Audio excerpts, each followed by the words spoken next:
मदत करायची तर सोडाच, पण तुम्ही दुष्काळ जाहीर करत नाही. इतका सगळा अहवाल प्रत्येक जिल्हा कलेक्टरला मी विचारलं बऱ्यापैकी 15 ते 16 त्यांनी सांगितलं का दुष्काळजन्य परिस्थिती आहे, पर्जन्यमान जास्त आहे, सातत्यानं ढगाळचं वातावरण आहे, कुठलंही पीक उभं दिसतं पण चांगलं नाही. म्हणजे जिथं नदी नाल्याचे पाऊस आले तिथं तर बेकार आहेच, पण जिथं नदी नाल्यातून पाऊस पूर गेला नाही तिथली परिस्थिती तेच आहे. आमच्याकडे विदर्भात सत्र धोधो खाली पडलेला, हाती काही सापडत नाही.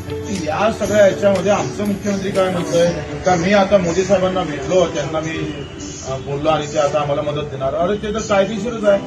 राज्य राजकीय आपत्ती व्यवस्थापन नियमच आहे.